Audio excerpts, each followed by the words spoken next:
So my wife and I just finished playing Far Cry 5 last week. I enjoyed the game, but being able to co-op with my wife on a Far Cry title was the most valuable aspect for me. The game didn't blow me away, but it was fun and it didn't bore me. After Far Cry 4 made a fool out of me, especially with the Easter egg ending, I tried to figure out the game in terms of its ending. I'd already had a spoiler that there was going to be a nuclear ending. So I took careful note of the choices that I was given during the game. At the beginning, when I was supposed to cuff him, I tried to find a way around it.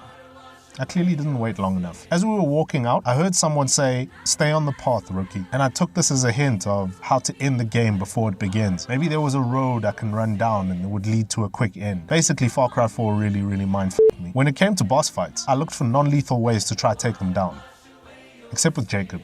He could right the off. With all of them though, it was nothing. All of them bust. And then the end came along and I was faced with the choice. You put down your guns. You take your friends. You leave me my flock. And you go in peace. This is where things got very interesting for me, but it's also where I learned a very valuable lesson that I can apply in my life. Now, I'm fully aware that the choice to tell him to eat shit has been declared the canon by developers since the next Far Cry is running off this as the jumping point. What matters here though is the choice I made in our first playthrough and why. Let's run through the saga, shall we? You're a rookie with Hope County Sheriff Department and are accompanying a US Marshal to arrest cult leader Joseph Seed. With you are the sheriff and his 2 deputies. As is typical in Far Cry, goes south and you end up stranded in a hopeless situation where you have to lay down the pimp hand of justice and dethrone an overlord tyrant of a secluded land. Standard Far Cry formula. Similar to Far Cry 3, you're separated from the rest of your colleagues. You're also separated from the US Marshal, even though that bitch-ass motherfucker left you to die in the helicopter. That's a bitch move, Santa. Initially, whilst trying to make your getaway, the Marshal says this. There's a road out there. We're gonna take it, we're gonna head northeast. It's probably only a few hours back to Missoula.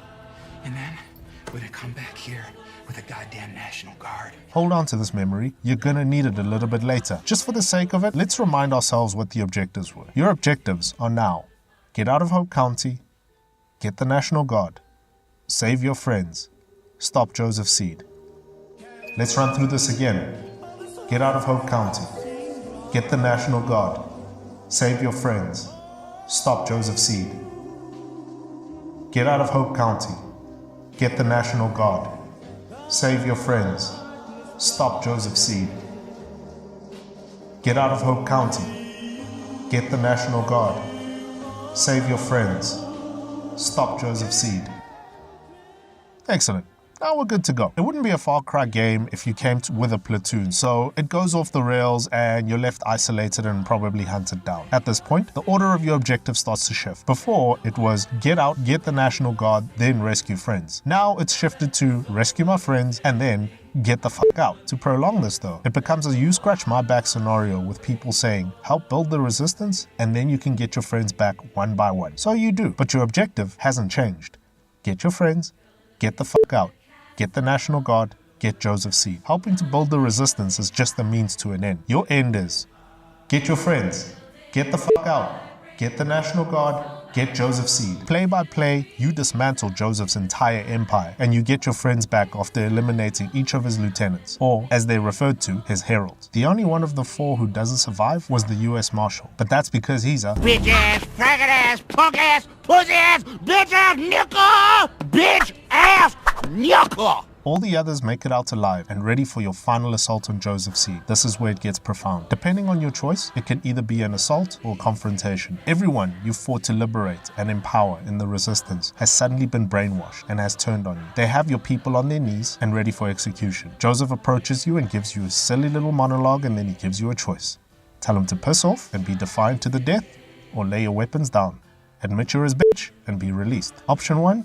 Your friends could be executed and you do a final boss fight and kill everyone, but you stood your ground. Option 2, you get liberated and are set free to go with your team, but he might be lying and they kill all of you and the game ends with permadeath. Remind me again, what was your objective? Get out of Hope County, get the National Guard, save your friends, stop Joseph Seed. Get out of Hope County, get the National Guard, save your friends, stop Joseph Seed. With this being your objective firmly stuck in your head, It's obvious that there's only one option that makes sense in this entire situation. It's an obvious answer. Clearly, the right answer is tell him to kiss your ass and rampage through the compound, killing everyone.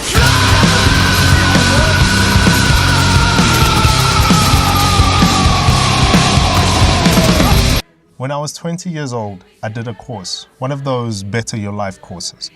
And one of the most incredible moments was when I was given a challenge. The challenge was something simple, let's say like put a tennis ball in a bucket or something like that. Whilst trying to complete a simple task, someone stood between me and the table behind, and all I was supposed to do was just get past them to finish the task. This guy fucked my black ass up something fierce. He tossed me around like a rag doll as I tried to get past him. All I felt was rage, and it grew and it grew. I fought and I fought, but I kept losing. The people doing the course with me cheered me on, screaming and shouting. My blood pumped. All I had in my mind was one purpose: get past this fucking behemoth. I threw everything at it. And then one of the administrators asked me a simple question. What are you doing? I said to her, I'm trying to get past this guy.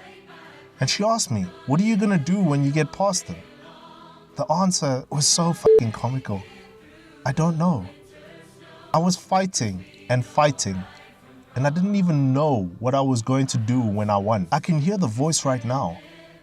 You don't even know why you're fighting anymore, do you? That deja vu hit me again at that moment in the game. What was the objective that I was trying to achieve in the game? Get out of Hope County, get the National Guard, save your friends, stop Joseph Seed. If Joseph Seed is offering me the chance to take my friends and leave Hope County, then I get what I wanted in the first place. This allows me to get the National Guard, and then we can come back bringing fire and brimstone and stop Joseph Seed. Let's remember that I have completely dismantled his entire empire. I've killed his 3 lieutenants, I've destroyed his bliss production plants and distribution channels, I've captured strategic infrastructure points like petrol stations and foundries. He is at a very weak state compared to when it started. Whether I kill the guy or not, I've won. All that needs to be done is to get the National Guard in to sweep up what's left. Let's also remember that arresting him so brazenly was not our sheriff's department's idea. We kept imploring Marshal Bravestar over here not to follow this route, but he insisted on being a big swinging dick about it. Now, let's take inventory then. Marshal Bravestar's dead, and I have my entire team and are not going head to head with Joseph Seed in order to stop him, which is exactly how we said it should be done in the start. I know what the naysayers are going to say. The brainwashing kicks in at the end, so it's not a good ending. It suggested that you kill your friends, so you all never make it out, so the whole National Guard and stop Joseph Seed doesn't happen. But it's also been demonstrated that you can break the indoctrination and the bliss, so it's possible that you shrugged it off. It's also possible that you got indoctrinated and they stopped you or restrained you. It's also possible that the deputy behind you also got triggered, and between the two of you, you killed your other colleagues. There are a lot of possibilities, but that's the point of an open-ended conclusion. You can never ever say definitively which one is actually the one that happened. Using what-if hypotheticals to base your decision is not a valid argument to base that decision on. We need to base it on what we know happened. We know that telling him to suck eggs results in a nuclear apocalypse. We know that in that scenario, all your colleagues die. We know Joseph Seed holds you prisoner, so you don't get to call the National Guard, even though they're probably going to come running at that point. We know that Joseph is alive, and relative to everyone else who I assume is dead, is still in power. We know that as a fact. So how is that a good ending? That's the worst possible outcome you can get. In that outcome, you fail with distinctions. Straight A student. In life, it's always important to keep your eye on the prize. Keep your objective clear in your head. Be wary of your pride and your ego sending you down a path that is detrimental to your objective. Your sin is not wrath. You'd rather watch the world suffer and burn than swallow your pride. And the Lamb broke the 6th seal, and lo, there was a great earthquake. And the sun became black, and the moon turned to blood. That wasn't Joseph Seed talking to your character. That was the developers talking to you. It wasn't as powerful as when Spec Ops The Line did it, but it was still powerful. There is another profound thing about the game that I'm not sure if it was intentional or not. There was a clip with the deputy when he's running you through Jacob's indoctrination technique. 1, 2, 3. 1, 2, 3. 1, 2, 3. 1, 2, 3. Then he's got you. It becomes second nature routine. He gets in your head. Games have conditioned us to shoot first and never bother asking questions. As Far Cry 5 continued, we stopped looking for non-violent solutions or avoiding the Peggies. As soon as we saw them, we killed them, even if they didn't see us. Even if they were completely avoidable, we just killed. We were conditioned. Obstacle, kill. Bad guy, kill. Bad guy, kill. Bad girl, kill. Bad guy, kill. Not once did we bear in consideration that When are you gonna realize that every problem cannot be solved with a bullet? by choosing resist, you actually prove Jacob right. You demonstrate that you've been successfully indoctrinated far more than the ending of the game when you choose to walk away. The indoctrination wasn't Jacob's silly games.